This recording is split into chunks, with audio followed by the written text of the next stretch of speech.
Здравейте, Motorheads! 10 септември, 23-та. Пропуснахме 2 недели, нямаше работа.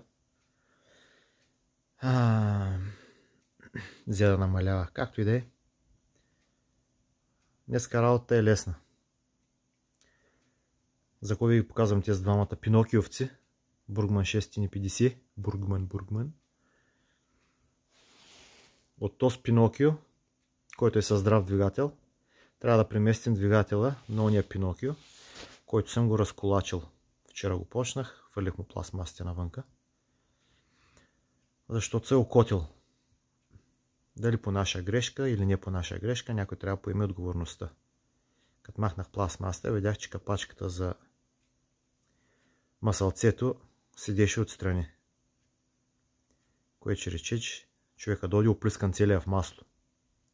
Дали ние сме я забравили, той си ровил там и сега правил ние трябва да поемем отговорността, няма никакво значение.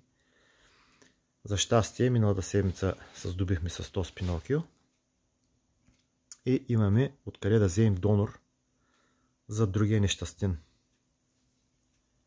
И така, в реда на мисли, ако можете да се каже, ръся мозък простотии, това е занятието. Просто елементарно. Не като на R6, най-вероятно ще отиде целият ден и най-вероятно няма да имам нищо сглобено напълно накрая, но поне ще се пробвам, като съм преди, че 1/3 съм е свършил до тук, като съм махнал пластмасите. Да видим докъде ще я докараме. Няма да правим разходки, няма нищо, всичко си отишло. И така. Той за сега на роля. Няма лагер на трипътниците. Ще да им бъде добре да се сменят 2-3 лагера на трипътниците. Или пък 2-3 преднички, така да оправим малко семерингички, тичащи.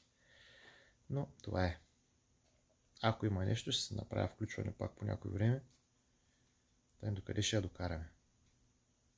Айде за сега. Чао.